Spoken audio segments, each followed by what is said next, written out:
बिस्मिल्लाहिर्रहमानिर्रहीम। अस्सलाम वालेकुम। खुश रहें, आबाद रहें, पाक परवरदिगार मोहम्मद व आले मोहम्मद के सदक़े में आपके रोज़ी रिज़्क़ में बरकत और इजाफ़ा अता करे। आज जो वीडियो मैं आपसे शेयर करने लगी वो है अचार गोश्त। अचार गोश्त बनाने के लिए यहाँ पे मैंने प्याज फ्राई होने के लिए रख दिया है। अमूमन वैसे अचार गोश्त में प्याज नहीं डालते हैं, लेकिन आज मैं सिर्फ ग्रेवी बनाने के लिए कि थोड़ा लुक चेंज करूँ, तो इसके हिसाब से मैंने प्याज जो है वो फ्राई करने के लिए रख दिए हैं। टमाटर मैंने यहाँ पर लिए हैं आधा किलो, इनको मैं ग्राइंड करके रख लूँगी। और अदरक लहसुन का पेस्ट दिया है। अचार गोश्त बनाने के लिए यहाँ पे मैंने तकरीबन 1.5 किलो के करीब ये ली है चिकन।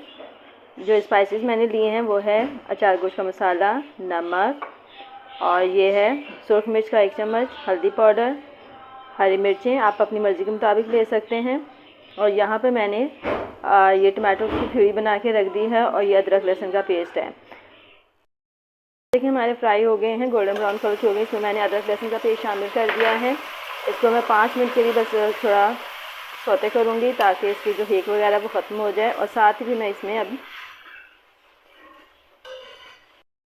ये देखें 5 मिनट के बाद अब मैं ये अदरक लहसुन को मैंने भून लिया है। अब इसमें मैं चिकन शामिल करूँगी, ताकि चिकन भी अच्छे तरीके से इसमें भुन जाए।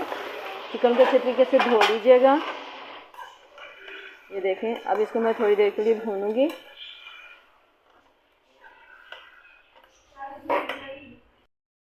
ये देखें इसको हम ये देखें 5 मिनट हो चुके हैं, मैंने इसको थोड़ा भून लिया है। अब इसमें मैं तमाम स्पाइसेस शामिल कर रही हूँ।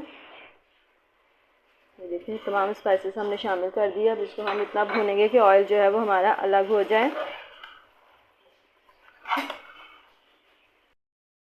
गाइस यहाँ पे मैंने दही भी शामिल कर लिया है। इसको भी मैं इसमें खूब अच्छे तरीके से भूनूंगी। जब हमारी चिकन थोड़ी सी भुन जाए मसाला वगैरह डालने के बाद, तो फिर आप इसमें दही शामिल कर लें। चाहे तो आप दही को थोड़ा बिखर लें, मैंने वैसे ही पूरा ही डाल दिया है, तो इसके साथ ही ये भुन जाएगा। यहाँ गाइस हमारी चिकन जो है वो भुन चुकी है। अब इस स्टेज पर मैं इसमें टमाटर प्यूरी शामिल करूँगी।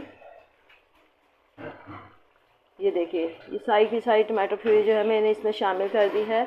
अब इसको हम इतनी देर तक भूनेंगे कि ये ऑयल अलग हो जाए इसका भी, और टमाटर की जितनी भी वो हीक होती है वो इसका कच्चापन जो है वो ख़त्म हो जाए टमाटर का।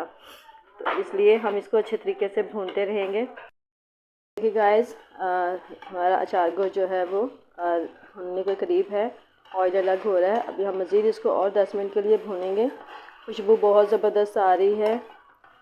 आप भी बनाइएगा इसी तरीके से, आप देखिएगा बहुत मज़ेदार ये अचार गोश्त तैयार होगा।